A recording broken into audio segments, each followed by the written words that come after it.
Mega star কে এসব ফালতু কথা আমার সামনে বলুন। আরেকটা কথা বলে নিজেরা বানাইছে মেগা স্টার। এই দিন কি সাকিব বানাইছে নাকি এখনো? এই দিন তো আসে না। না, সাকিব কিসের মেগা স্টার? এরা নিজেরা নিজের নাম দিয়ে বসে থাকে মেগা স্টার। নিজের নাম দিলে কি মেগা স্টার হওয়া যায় নাকি? আর তো এটা কি যাত্রী শিখলো? তার জায়গায় যদি আমি হিরো হইতাম, আমি ছবি জীবনও করতাম না। কারণ আমি একজন বাংলাদেশে এত বড় স্টার, আমি সব কিছু, হ্যাঁ, এটা পাবলিক বলে না, কিছু সাংবাদিকরা আর কিছু ইউটিউবরা বলে। এটা আজকে সাইমন দেখলাম এই ডায়লগটা মারছে, আমাদের ডিরেক্টর সাইমন বলছে এটা, হ্যাঁ, যে পাবলিকের মুখে তো শুনি নাই যে কেউ বলছে মেগা স্টার, কেউ বলছে সুপার স্টার, হ্যাঁ, এটা সাংবাদিকটা বলছে আর কিছু ইউটিউবরা বলছে। এটা তো আমার কথা না, আমি সাইমনের সাক্ষাৎকারে দেখলাম, ডিরেক্টর সাইমন তারেকের সাক্ষাৎকারে দেখলাম। তো এইটা যদি হয়েই থাকে তাহলে আমি তো সারা জীবনই একমত। হ্যাঁ, সবসময় তো আমি এই কথা বলি, আমি দৌড়ি। আমি কেন করতাম না ছবি?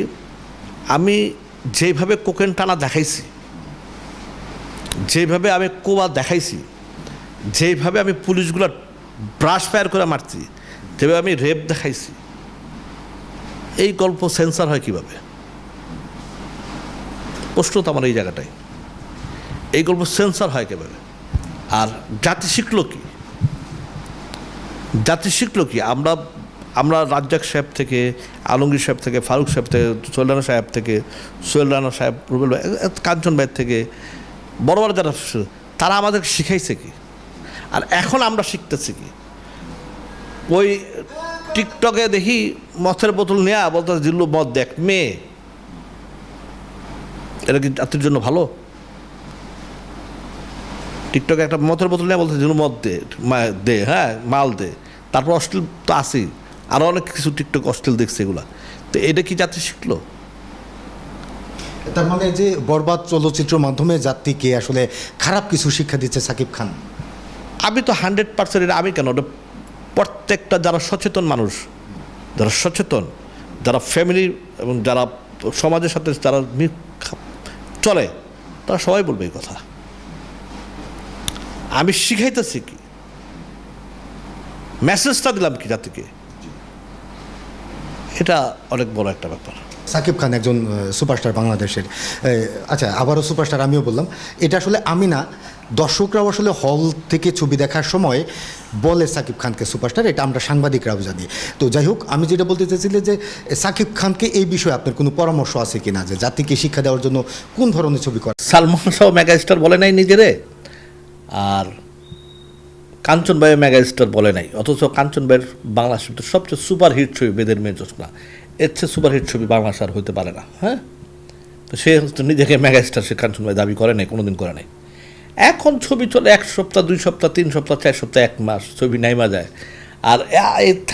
আর এই ছবি, যে ছবি রিলিজ হয়েছে এই যে এবার ঈদে, এইটা তো আমি নিউজ দেখতেছি, হলে দর্শকই নাই, হল মালিকরা কাঁদতেছে। তো এটা ভালো হয়েছে, হল মালিকদের একটা শিক্ষা হয়েছে, আমি খুশি হয়েছি।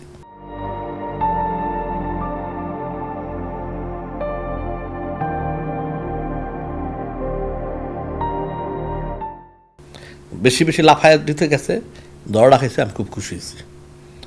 কিন্তু ছবি কিন্তু লস করবে না, ছবি কিন্তু লাভ করবে, কারণ ছবিটা খুব কম বাজেটের ছবি। অ্যাকচুয়ালি ছবিটার প্রডিউসার তো ইন্ডিয়ান, এখন কম বাজেটের টাকা দিয়ে ছবি দিয়ে, হ্যাঁ, এরা 3-4 কোটি টাকা লাভ করে নিয়ে যাবে ইন্ডিয়াতে, টাকাটা চলে যাবে ইন্ডিয়াতে। ইন্ডিয়া বাংলাদেশ এগুলো পার্টনারে, হ্যাঁ, পলিসির ছবি, ঠিক আছে। তো বাংলাদেশ থেকে ছবির টাকা তো ইন্ডিয়া যাবো না, যাইব কি তোর দেশে না আমার দেশে, ঠিক আছে। কয়েকটা কোম্পানি ভাগে মিলা, তো একটা কোম্পানি তো ইন্ডিয়ান, 3-4 জনের ভিতরে একটা কোম্পানি তো ইন্ডিয়ান কোম্পানি, ঠিক আছে। তো ওরা একটা পলিসি খেলাইছে, সুন্দর একটা গল্প বসেদের ছবি, সেটা খেলায় তারা ছবিটা লাভ করবে। যে হোক, হল মালিক তো দোকানে টাকা নেওয়া, টেবিল কালেকশন বা হল মানুষ সিনেমা সব কিছু মিলা, এরা কিন্তু লস করবে না, ভালো লাভ করবে। তুফানও যা দেখছি, বরবাদও যা দেখছি, তাণ্ডবী যা দেখছি, একই জিনিস। তো একই জিনিস আর কয়বার দেখবো আমরা? হয়তো এইটার কারণে দর্শক হয় নাই। আবার সাকিবের যারা ভক্ত, তারা নিজেরাই পছন্দ করে, তাদের অনেক সাক্ষাৎকার আমি দেখছি, তারা নিজেরাও পছন্দ করেন এই ছবি, ঠিক আছে। যেই কারণে হয়তো ছবিটা ওইভাবে আপনার হয়তো